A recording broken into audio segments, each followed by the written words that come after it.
Tribuners Zainle Tahid dorong dibukanya trayek feri di Seram Utara, Maluku Tengah. Anggota Legislatif atau ALEG Maluku Tengah Zainle Tahid mendorong dibukanya trayek feri di wilayah Seram Utara, Kabupaten Maluku Tengah. Dengan operasional trayek feri ini, ia berharap dapat melayani rute penyeberangan dari Kecamatan Seram Utara dan Kecamatan Seram Utara Barat. Selain menjadi trayek antar kecamatan, politisi Gerindra itu juga menyampaikan agar feri tersebut dapat melayani rute antar kabupaten.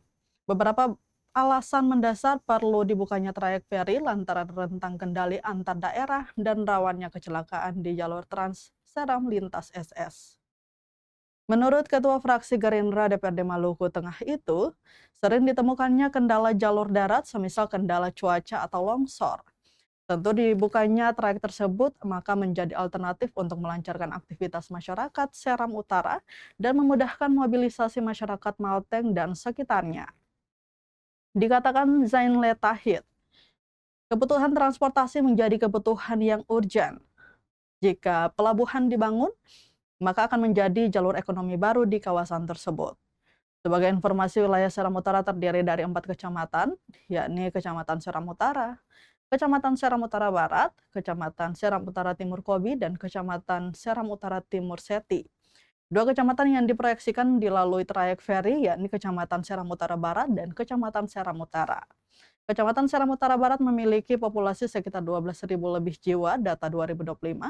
Kemudian Kecamatan Seram Utara memiliki populasi sekitar 21.000 lebih jiwa data 2025, sedangkan Kabupaten Maluku Tengah secara keseluruhan mencatat penduduk sebanyak 430.000 lebih jiwa per Juni 2024. Kami berpikir bahwa dengan rentang kendali yang sulit, lalu lajur transportasi yang begitu padat, itu menjadi salah satu kendala terkait dengan transportasi yang menghubungkan Maluku Tengah dengan beberapa kabupaten.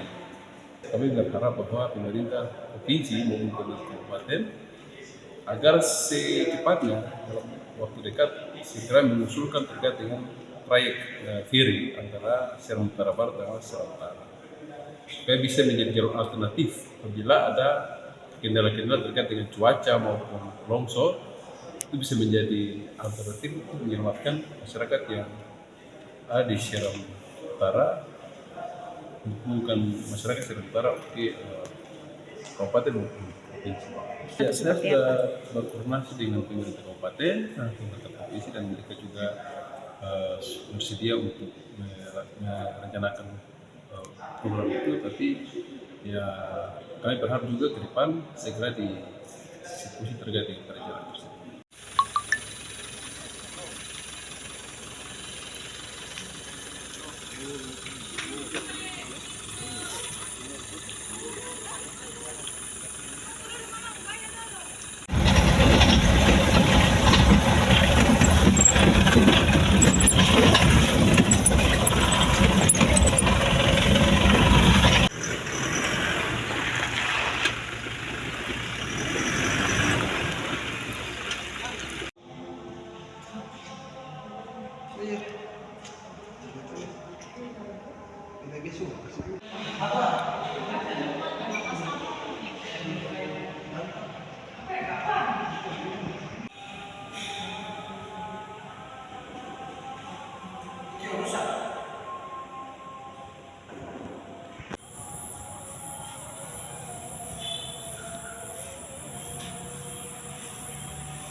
Download Tribun X sekarang, menghadirkan lokal menjadi Indonesia.